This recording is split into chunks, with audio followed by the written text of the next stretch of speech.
Kintsugi Heroes acknowledges funding and was made possible with support from the Community Broadcasting Foundation. Find out more at cbf.org.au.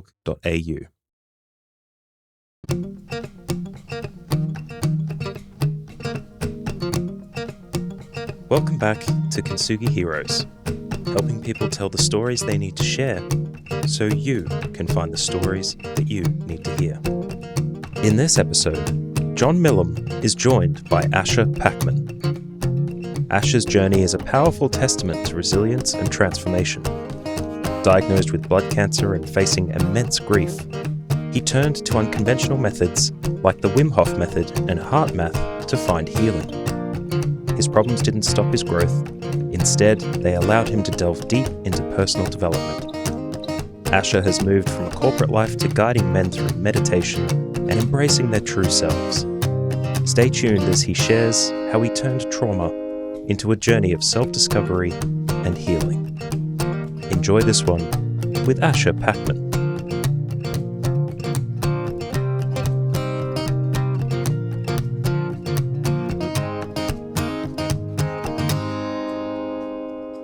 So, ladies and gentlemen, friends and listeners for Kintsugi Heroes, welcome back to Kintsugi Heroes podcast. Asher Packman has been involved in some of the key movements of self-development and unlocking personal potential over the years. He's done amazing things, and I'm really excited to share that with you today.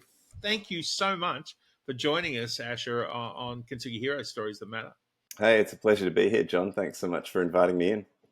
Asher, you're in beautiful Byron Bay at the moment, mate, and you've been there a long time. Tell us a little bit about where you are in space. Right now, I'm sitting in my house in Bangalore, which is just outside of Byron Bay. And you're right, yeah, this is a country, Bunjalung country up here in northern New South Wales, which I've been connected to since I was 3 years old, which is back in 1971 when I was born in Melbourne, but my father made a decision to buy some land up here in the early 70s, and everything kind of unfolded from there. So, whilst I've been all around the place and lived in many different parts of the world, I've always had a special connection back here. In this particular iteration, I've been back for about 3 years. So that's where I am right now. You mentioned your dad, obviously family. I must admit, I just watched something around the father wound, and we often hear stories about the impact fathers have, whether good or bad, or framing us. That is a very smart move on your father's part to get land in Byron Bay. How was the rest of your relationship, apart from admiring his early land buying decisions? My relationship with my father is a reasonably complex one, I have to say that. My father left for the Navy as a young boy, basically, and was schooled on board the ship. So, that kind of turned him in a particular direction. And he was in his mid-20s, I think, when he left the Navy and decided to take up residence in Australia. I think some of the more beautiful places that he'd been on his travels around the world, and decided that that's where he was going to be. So I guess for me, that kind of naval attitude and I guess more mythopoetically, that connection to the sea was always very strong with my father. But the naval influence is quite something when it comes to a young boy growing up in his shadow, in terms of the discipline and everything like that, which and it's generational as well, which I found in some ways was a little bit misguided, in particular ways. So we butted heads an awful lot, and there's been a lot of angst in that relationship over the years, and we're both very different. We're both very different people. We were estranged for quite a long period of time, but more recently, as my father gets into his very elderly age, we've found common ground, and we're I would say in the process of reconnecting, and it's quite a beautiful thing. That reconnection, that arc back to your dad, I always wonder, is it an arc that takes you back to dad, or is it like just the development of tolerance and understanding in yourself, or is it there? Is it our father's arc? Where they suddenly realize something about themselves as well. Yeah, no, it's definitely an arc. I would say it's definitely an arc. I mean, you and I know both that, the work of the father and son kind of feels it's a big one, and I know it would resonate with you, but I find so many men showing up at my doorstep, and it's the father wound in one way, shape, or another, which has brought them to that place. And so, yeah, it is a huge body of work, I think, the father and the son relationship, and it's going to go through its ebbs and flows. One of my great mentors says it's often the son that needs to come back. It's often said the father will sit there lonely in his whole body, waiting for the son to arrive home, but won't actually do anything about it. So I think it is. At least certainly, let me speak from my personal experience in the I certainly feel it's incumbent on me to find my way back to him. And I think that's a responsibility that I want to take on at this stage of my life. Absolutely. Great thoughts. You have some of the qualifications in life that I have longed for or have looked forward to. So you're qualified, as a HeartMath consultant, and I love that idea of the congruency, right? Congruency is more important than capacity, almost, right?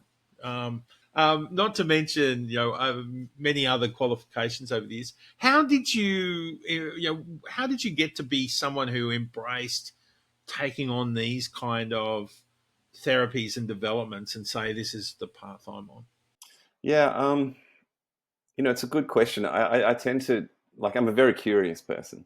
And so, if I get interested in something like the Wim Hof Method or HeartMath, I tend to want to go all the way, so it's not just a matter of practicing it. I kind of want to go and learn all about it. Is it mastery? Are you interested in mastery of it? I don't know. I mean, maybe, but I don't know if that's the direct line. For me, it's just about exhausting my curiosity. I just keep on going until I know as much about it as I possibly can, and often that ends up with a teacher qualification, but it's not necessarily what I was looking at when I began, if that makes sense. I mean, but each of these things have come into my life at the right moments. You talk about HeartMath, for example. I mean, I did my HeartMath certificate way back in 2015, and that was at a time when I was very, very lost, and I think I was, definitely operating from this part, not down here in the center of my chest. And so, so there was a call to kind of find out a little bit about, I was introduced to HeartMath by a mentor at the time, and it really resonated with me. So of course I kind of took it all the way. And it's interesting that you use the words like capacity and potential and resonance, and these are all energy words, aren't they? You could say they're all related to electricity, which is exactly what HeartMath is about. So, it's the energy of the heart. So for me, it just became a wonderful personal tool, which I then wanted to share. And it's exactly the same thing with the Wim Hof method, John, because at that time, I'd been diagnosed with blood cancer, and I was looking for ways to kind of really kind of look at what wellness meant to me, everything from food, all the way down to try to, get myself back on a path of wellness. And Wim Hof came into my life from various different directions, and my first thought was, who is this crazy Dutchman with all his world records? It's it just didn't seem to be relevant to me. It seemed to be out here somewhere. But there was a moment when I realized that actually something clicked, and I wanted to follow that path, and then developed I was able to meet with Wim personally, and because it was pretty early days. It was back in about, I want to say 2016, maybe 2017, back around that time. So it was kind of early days in terms of the amount of people that knew about. Yeah, that's right. And again, what I found with that was very specific in the sense that the more I did the Wim Hof method, my blood markers actually started to improve with my cancer. It wasn't like my cancer was going away, but a lot of the inflammation markers and things like that started to improve, which meant basically I was getting a better quality of life. And so once I had that personal experience with it, it just became something that I wanted to share. Often, you take men and take them on a journey, and they come to you.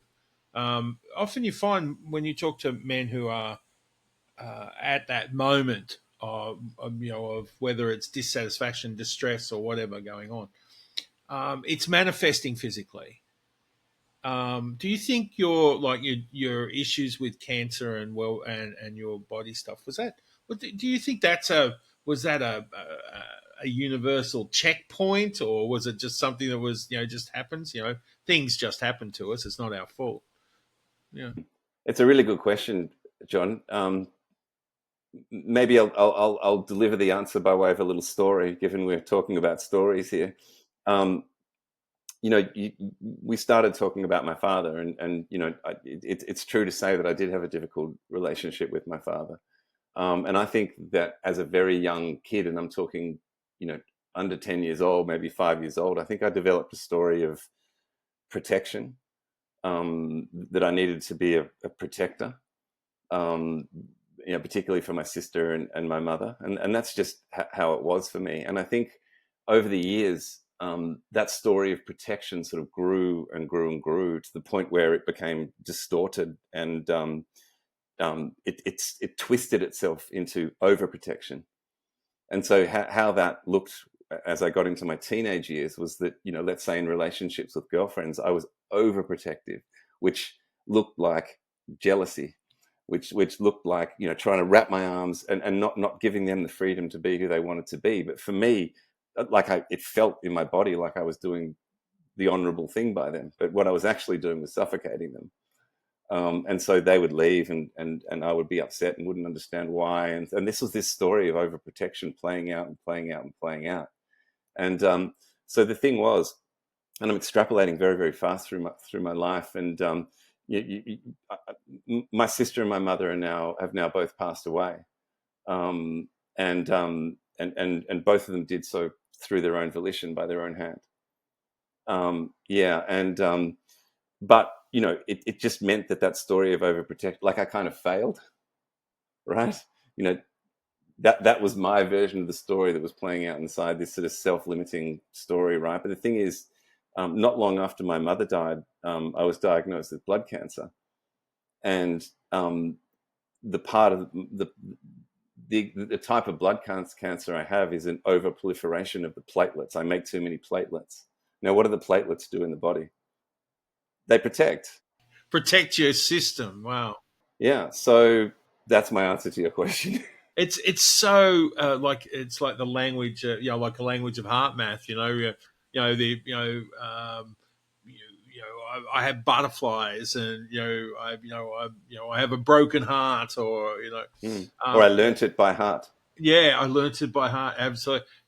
We kind of know there's a knowing underneath all of our cognitive awareness. Underneath there's this knowing, and of course the body knows. Yeah, and John, to me, just as maybe it's an aside, but a lot of this work, and this better than anybody, it's about listening, and you can hear the story in the choice of words that the people are making. They'll give you clues so often, just like that, like it's in my bones, or I've learned it by heart, and you can get a very strong read on the story that they're carrying just by their choice of words. It's all buried in our everyday lexicon, just like those examples that you gave before. Yeah, that's so insightful. Do you mind if I ask you about your mother and sister? Yeah. Of course, bereavement from suicide, it's such a difficult way to grieve. And of course, you were talking about you had your journey immediately to deal with. Well, how was your? And then, of course, I'm sorry, I bring up the fact that you are a Joseph Campbell man, right? You're the hero's journey. What was that your threshold? Did you step into those trials and grief? Yeah. Okay, I'll touch on my sister and my mum in a sec, but I'm just going to take a back step and address the Joseph Campbell piece too, because yeah, whilst I broadly believe that the foundation of the hero's journey cycle is useful, I think that we've far outgrown it. Yeah. I think that Joseph Campbell was a man of the 50s, and Yeah. and everything kind of made a lot of sense. But I like to think that we've actually gone beyond that now. I think that the hero's journey as a cycle has kind of run its course, and I think it has a lot of shortcomings now. And so, whilst I like to use it as a initial foundation, particularly when I'm working with men, I'm very clear right from the beginning to say we're going to go what I call beyond the hero. Wow. I Because love I that. think, Wow. because I think that it's a little bit, it's maybe a little bit crude for where we are right now. The idea of the mono myth, and it's kind of quite gender specific, shall we say? And there's not much room for the heroine's journey in there. And whilst you can, I could make a case, but at the same time, it does feel a little bit rigid. It's always good to update and renovate something useful. Yeah, 100%. But I still think it's Yeah. a wonderful foundation. I just think we need to be careful about how rigidly we stick to um, how it was originally conceived, Yeah. And what it actually means that way. But so I I I don't believe that the arc of one's life is just one hero's journey, No. And I think that that's the thing that maybe some of us get trapped in.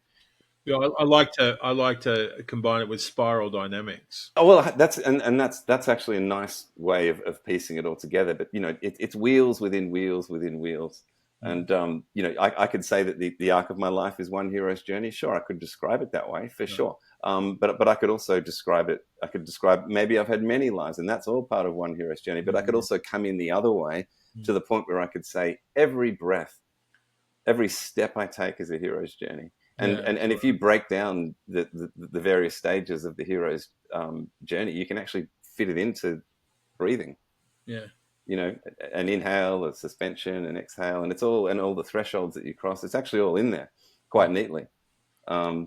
So, having said that, would I say that the loss of my sister and my mum were threshold events? Absolutely, of course they were. They were part of a larger hero's journey, but they were also part of many, many small ones. Yeah. What did grief mean to you? Like I find grief both incredibly cauterizing, right? The fire of it both scalds and scars, but also heals and cleanses. What was that? Is that how do you integrate the when you're a protective per son and brother and their choices? How do you allow them the rights of their own choice?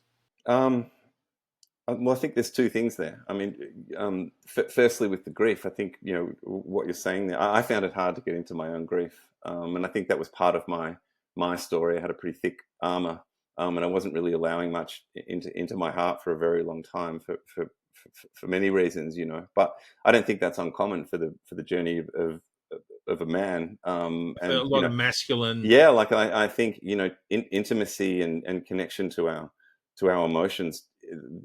I would strongly argue that for most men, the gateway is grief. They're not going to get there in any other way, And again, the men that I'm interacting with and the men that I have the privilege of working with, often the reason they're in front of me is because they've felt grief, and it's been the gateway, the inward journey. The drawbridges come down through the gift of grief, and it really is that. And I'm very, very like I love the work of people like Martine Prechtel, and if anybody out there is listening, The Smell of Rain on Dust is probably one of the greatest books on grief you could read, as well as The Wild Edge of Sorrow and Francis Weller's work. And all these men are connected to the same path, which perhaps we can talk about later. But Grief is, Martin Prechtel, talks about, grief being praise. Grief is praise. It's a celebration. Like, the depth of your grief is really how much you loved what you've lost. And by grieving, you're really praising it. So yeah, the process of almost like reframing it back into that sort of masculine, socialized frame of, well, you have a responsibility to protect and honor the memory now, if not the person, right? Like, what is your act of honor now? Well, it's to heal and grow from and use the gift they've given you in their passing. Right? Yeah, absolutely. And there's no handbook for grief. I think that's the important thing, John. I mean, people, it's not a skill. It's it's only a skill that you can learn on the job.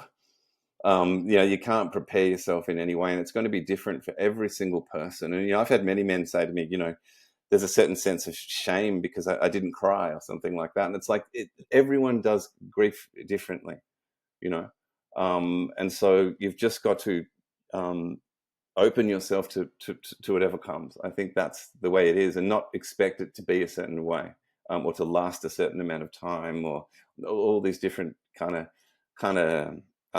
frames that our culture tends to try to put grief in. Because you get 2 weeks when your mum dies, and then you're supposed to be back at work. So they're already saying this is the box of time that you've got to work with, because that's what a normal process would look like. And it's like, well, that's just, grief doesn't operate like that. Sorrow is a river, grief's a tsunami. Yeah. I find it very strange, the whole Western approach to grief is sometimes, or the Australian approach to grief is sometimes, doesn't work. It doesn't. Isn't clear, right? I was at one stage, I was diagnosed with complicated grief. I go, what's complicated about grief? That's interesting. Wow, I've never even heard that term. But but extrapolating on what you said just there, I would argue that the various forms of PTSD and so many mental health issues we have are all connected back to the way we alchemize our grief, because unprocessed grief becomes a mental health disorder very, very quickly. And long-term unprocessed grief is PTSD. Yeah, well, that's they've given me labels around that. So yeah. So so the grief piece, John, is fascinating, particularly in my life, because I had my sister and my mum. That happened quite close together, and then I think it was only like 6 weeks after my mum died, I had my cancer diagnosis. So I really had very little time to be processing what was happening for me, and to I never really had the opportunity to grieve my mum until later, because I was dealing with my own mortality. I was standing in front of a lady in a white coat telling me that I had a pretty complex blood cancer, and that's I'm still barely put my mum in the ground. Is there a point where I often think of men as being very competent generally, right, at dealing with stuff. Even if they deal with it badly, they often get through. But there's a point where overwhelm, right? Like, why does the universe offer overwhelm to some men, right? Well, I think that's the soul's call. It really is, John. I think that what we're dealing with here, and we're talking about grief, is part of our connection to our soul, and this is the soul's domain. And for me, I think I talk about the feather, the brick, and the train, John. I'm not sure if you've heard this analogy before, but it's this idea that your soul is always calling to you and about your purpose, why you're here, and meaning. And if we ignore that and we're off in some other direction, you're going to get these little feather tickles under the chin, and they manifest as actual events in the world, like maybe a sickness or a car accident or something, but something quite minor, just to kind of like literally wake up. And we use that word a lot. But if we ignore that and we keep on going, the soul's call will only get louder, and then it's the brick in the face. And if you don't listen to that, it's an absolute train wreck, which will pull your life apart, and to the point of overwhelm. Your soul will take your life away if you don't use your life properly. It's got no real concerns about you having a bodily experience right now. It wants something great from you. It wants you to become yourself. And if you keep ignoring the call, the external events will keep manifesting louder and louder, and your soul will give you the noise at the decibels that you need to hear it in order to wake up. I really love that, the way you frame that.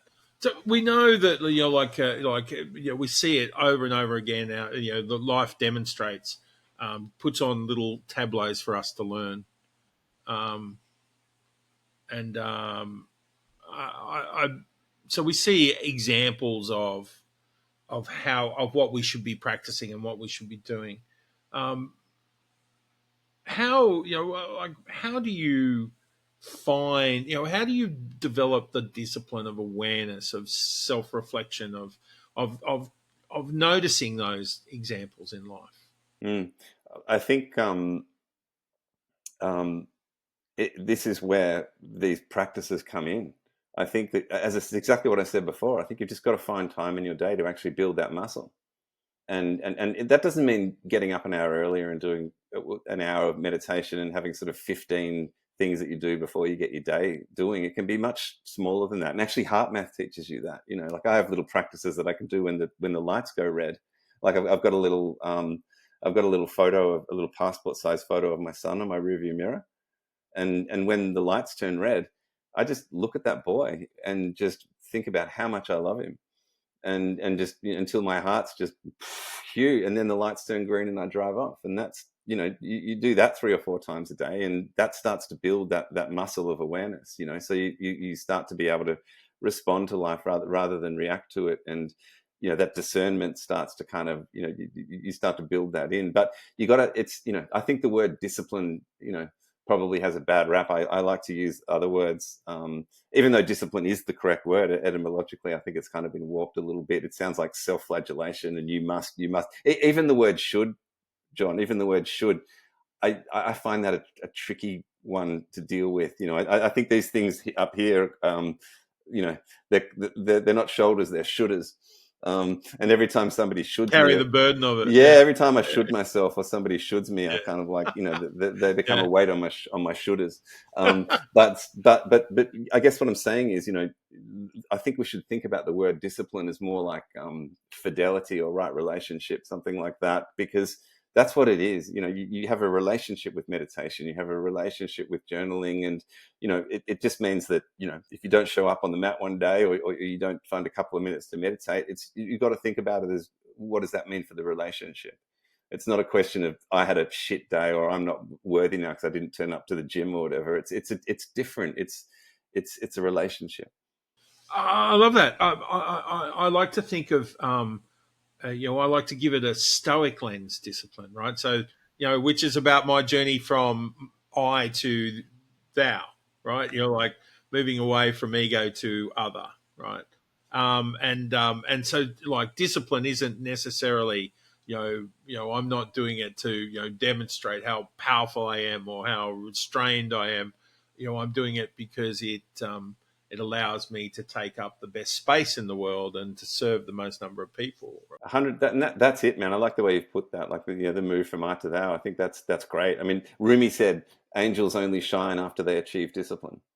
And so I think when you think about discipline in that way, it's to hear discipline and angels in the same sentence is interesting. But when you think about it through the lens of I to thou, it makes total sense. Yeah, and it isn't purpose accepting the discipline of your own heart and values, right? Oh, 100%. Yeah, great. I love that, John. That's a really nice frame, because for me, that what discipline means to me in that sense is what Jung said, which is just do the next right thing. Like, have the discipline of doing the next right thing. Like, men often struggle around, what's my purpose? What am I here for? And I'm like, just do the next right thing. I promise you, you'll get to the later stages of your life and you'll look back and you've been on your purpose the whole time, just by doing the next right thing. Absolutely. Hey, you've done something again, or something else that I've also dreamed about. What was it like preparing for and then delivering a TED talk? Well, I did mine during the pandemic, so it was a completely different experience from what others would have been through, because I was at home. So I was doing it over a medium like this. So, so they sent me all these backgrounds that I had to have, and I'm literally standing, but I'm standing in my own living room. and Did whilst you get to do the pacing as well? well, I sort of did, but it's kind of, it all feels a little bit contrived because, I knew there were people out there listening, but I couldn't see them. And so my experience was entirely different. So I don't even feel like I'm eligible to speak about it because it was so bizarre. Good on technology for allowing us to continue, and bad on for technology from denying that, like what is an outstanding story, right? Yeah, that's true. So, what was your subject of TED Talk?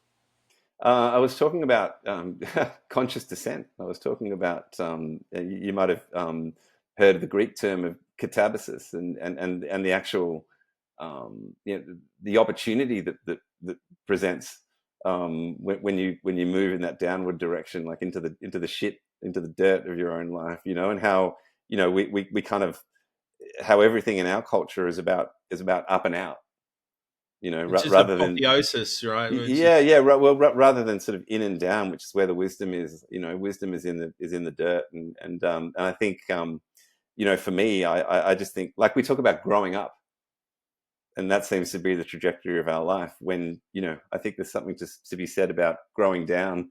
We talk about enlightenment all the time, but I think there's an equally important part of life's journey, which is endarkenment. In fact, having said that, John, we're coming up to the summer solstice in Australia in a couple of days' time, right? What we tend to do during the summer solstice is just celebrate the radiance of the longest night and the glory of the light and the blooming and the blossoming.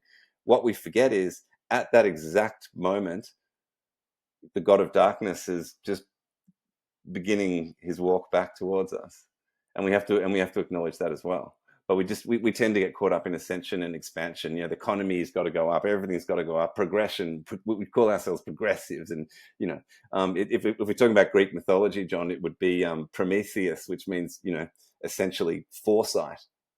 But Prometheus had a twin brother, Epimetheus, which was about looking back, and he tends to get forgotten all the time because stealing fire was a very progressive move. So Prometheus gets all the attention, but there's a twin brother who's equally important. he was the go-getter, man, right? Well, we got to look back and learn from. We can't revise history, and we tend to do that a lot. Like, particularly around the things that we don't like, that we've done as humans. We tend to say, "Oh, let's just bury that and forget about it and let bygones be bygones." It's no, actually, they also have to be alive because they're continually teaching us. Yeah. Wow. Because with mindfulness, right, as you touch on, right, that sense, we often hear the explanation being, oh, you got to be in the present, right, because the past is over and the future hasn't, determined itself, right.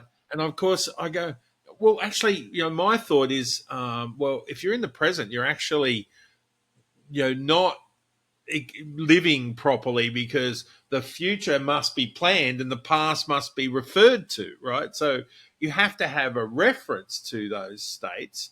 You just don't dwell in them, right? You don't hold on to them.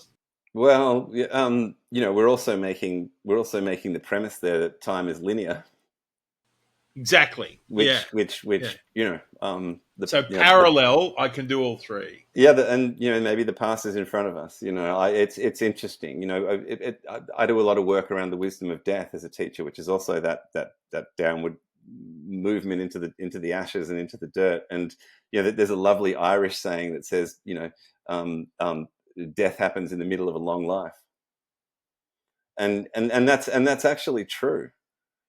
That's actually true. We have many deaths. Our physical death is just one of those deaths, but we tend to fixate on that one.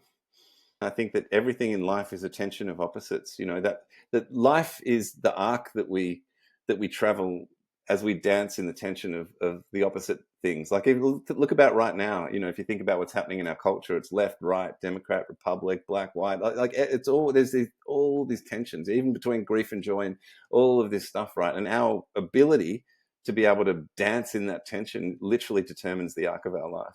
So therefore, if we, it's like a bow and arrow. You've got to be able to pull the bow back precisely, holding the tension of the two opposite tips, And the better you can do that, the more accurate the arrow is going to fly and hit its target. And that arrow is your life.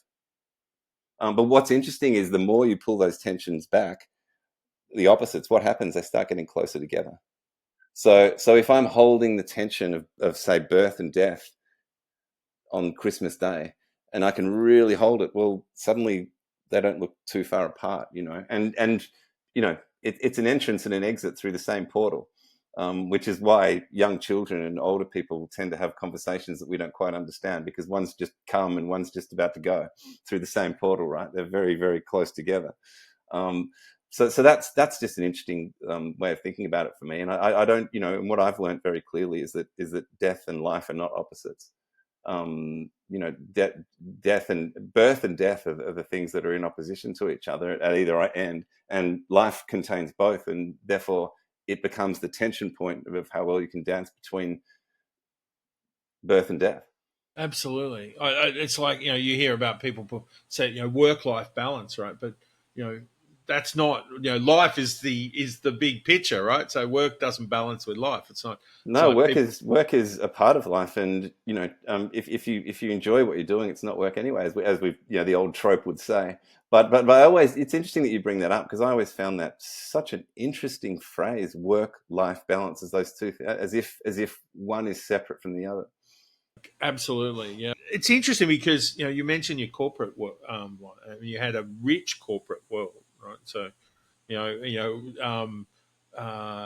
Time Warner, right? AOL when it was huge. Yeah. Yeah. And some major players in major countries and so on. Did that and that would have been seen as success, right? How do you what is success?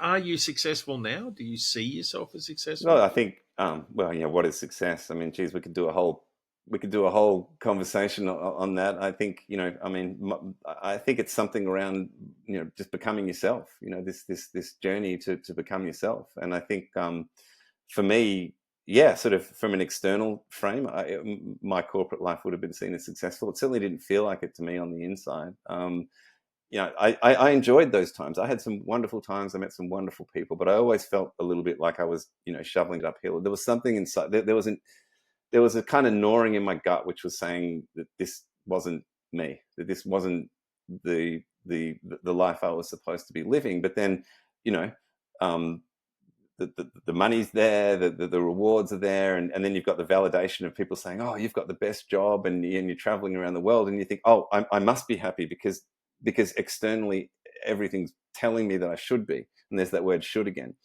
And it was only until everything came crashing down. It was I remember the phone call. It was the phone call of my mother calling me to tell me that my sister had taken her life. That was the moment for me when I remember sitting on a bed in a hotel room. I was in Dubai. I was about to give a keynote at a marketing conference, and I was just like, "What am I doing with my life?" That was the train moment, if we go back to that metaphor. And that plane ride home, was really that I felt like I was in some sort of liminal space. I didn't know, it was. I wasn't here. I wasn't there. I don't know where I was, and everything changed from that point on. That you're institutionalized. You've unimaginable grief. The world that you had worked so hard to create was less meaningful now, and yet that moment, you talk as if it's a gift. That idea that good and bad is irrelevant. What's that? Yeah, well,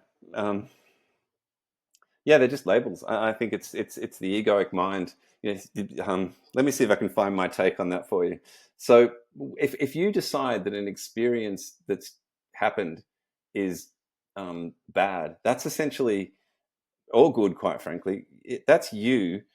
It's quite arrogant, actually, because you're saying in my case, 5.5 decades of being on the planet and the experiences that I've had, I'm saying I know better than the infinite potential of every moment that's been and could be in the universe. I know better with my thin slice of 5.5 decades in one physical body and the experience that I've had. I'm saying that I know the outcome of what's just happened. versus infinite possibility. And, that's gambling against the universe. And it's the height of arrogance. You don't know. Like, how often has something happened to you and 10 years later you've looked back and there's no way that the good bad label holds water. Everything's changed. And so, I work a lot with sportsmen, John, and it's really interesting. You could take the example of a tennis player who, has is robbed of a line call. It's clearly in, and the umpire calls it out, and he has a complete fit. And if you asked him at that moment, he or she, they would say the thing that just happened to them was bad. But if you just stay with it and stay with this idea of the potential of the universe, you could quite easily look back on that match and say, actually, that was the moment that helped me win. Because from that moment, nothing is the same. It's the same as like someone missing a goal in AFL or something. From that, the game's no longer the same. Like, everything that happens from that point on is different. And who's to say that it doesn't change in a helpful way? You have demonstrated so much for us today already. So you've shown us the way, and I probably should talk the way as a project, right? You offer to men. How does that work? What's your thought? What's your purpose in building the way? It's pretty organic, I'll be honest. Maybe again, to tell a little story. So I was teaching meditation in a yoga studio, and this was years ago, around 2016 ish. And it's fair to say that a lot of yoga studios are quite feminine places. Would you agree? Yeah, I would agree. I'm generalizing here, but it's often the case. It certainly was at the place where I operated from. It was run by a couple of women, and it was very feminine in the decor and all the things that were happening in there. And and men were coming to practice meditation in there, and a couple of them approached me and said, do you think we could find a place for only men to come together and meditate and do it in a kind of more masculine environment? And I was like, okay. So I quickly set up something in my own home. I sort of put together this little 6-week, back then what I would call a meditation course for men. And, men started showing up once a week in my home. And a really weird thing happened, John, because when we finished meditating, they actually started talking to each other, revealing things about themselves and sharing, stuff that went a little bit beneath the surface. And it very quickly became, what we would probably call a men's circle. And so, I sort of enhanced it a little bit. I cobbled together something which I based on Iron John. And more and more men started coming. And over the years, that's just gotten bigger and bigger and bigger. And so the foundation piece of the way is still Robert Bly's work and Iron John, but it's so much bigger than that now. That's just a small piece of it. And then it expanded from 6 weeks to 3 months and now it's a 1-year program. And the interesting thing was that, again, when the pandemic hit, we were forced to take the whole thing online. And then men started coming in from all over the world. And so since that time, over the last 3 or 4 years, we've been running it as largely online, 1-year program for men from all around the world. And, and it's broadened its scope in the course materials to last a whole 12-month period. Yeah. So, and obviously now, whilst meditation is embedded, it's much more just men's work now. Love it. And if men are interested in exploring some of the concepts you're sharing on it through the way and so on, how do they get involved? Yeah, I mean, there's you could either go to my website, which is just asherpackman.com. The community is called thefifthdirection.com. As in the sacred Direction inward inside. direction. Yeah. But the fifth direction is not just men's work. There's also, it's a community for men and women. The way is just the men's sort of piece of that. And from the fifth direction, you'll also find that there's what we call a mythopoetic community that you can join. So there are courses like The Way. There's another one called Wild Soul, other things. But then there's a community that we've kind of brought together, which is an online community and an online community platform. And on that, you can, there's sessions, there's live sessions almost every single day. From breath work to meditation, to storytelling, to sharing circles, and we invite guests in from around the world, guest teachers, to speak about different topics. And And plus, you can have it looks a bit like social media, and through one lens that you can just have conversations, but without the algorithm, without the advertising, without the and so that's probably the kind of lowest hanging fruit to join. That's it's just $20 a month, and you're getting a session every single day. Well, connection is health. That's right. And community is health, brother. This is the thing. I often talk about the fact that immunity is healing myself. Community is healing together. Wow, man, that's very sharp as well. Of course, well, as I would expect from a poet, right? So, do you have any poetry that comes to mind that that the listeners you want to share with the listeners? Well, look, what I will say is this: poetry has been an absolute lifeline for me, and there's been a through line. There's been a through line all my life around poetry. Right back from when I was a teenager, and it's the language. It's the language of soul, and I think particularly for a lot of men, it might seem, I don't know, I'm maybe soft or something like that. But I will encourage every man out there listening to get into some form of expressing themselves with words. You know what I mean? And there are poets out there like, for me, it's, we all know about Rumi, but there's some particular mentors for me, like the work of Rilke and Bill Stafford and Robert Bly and these others who they speak to me directly in the heart, and you don't have to try to rationalize it and understand it. You've just got to let these words, almost like read poetry like you listen to music. I absolutely. I love the term. I often use it, that you listen so hard that you make them hear them. And I think that's how you approach poetry. Right? You listen so hard to poetry that it actually has. It speaks another voice, right? It's not rationalize and ruminate is actually a barrier to poetry, to the impact it has on your soul. I think sometimes, right? I think that's entirely true. Maybe I'll leave you with a little anecdote because it's really beautiful. There's a story. Yeah. I'm a big fan of Leonard Cohen. You might be also. Yeah. But there's a story of him in a radio interview when he recited a poem, and the radio interviewer said, "Oh, that's beautiful, Leonard. What does it mean?" And he took a deep, long pause, and he just read the poem again. And that's how it goes. Yeah, absolutely. And of course, what I love, I've done a radio show, a men's mental health radio show, with a guy who's sadly passed away, but he used to bring in his poems. And he's a very masculine guy, but this was his art, his creativity, and he would read his poems on the radio, and they always had a massive impact. But I always thought, it's it's such courage to share at the soul level, right? And it's so good for us. And the reaction so often is one where it inspires. The courage you show in your poetry inspires men to be courageous in their poetry, however it is and whatever it is. Yeah, John, and think about the word poetry, which comes from the word poesis, which just means creation, ongoing creation, right? The never-ending wheel of creation. That's your. So it doesn't necessarily have to mean you've got to go and start writing poetry, but find, how do you express your poesis?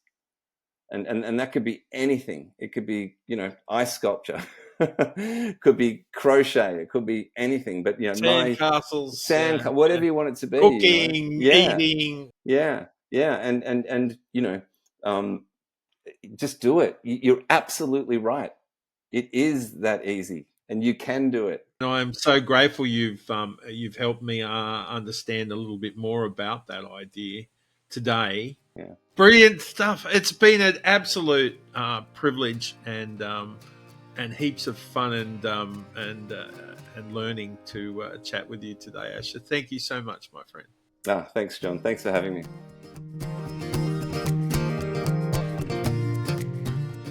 Thank you for listening to this episode of Kintsugi Heroes. Thank you to Colin Lilly for permission to use Broken as our theme music for this series. If you enjoyed this conversation, share the podcast with a friend and let us know by leaving a rating and review on Apple Podcasts, Spotify, or wherever you get your podcasts. If you'd like to support Kintsugi Heroes and the stories we share, head to kintsugiheroes.com.au and follow the instructions to make a tax-deductible donation. Thank you for listening, and we'll see you next time.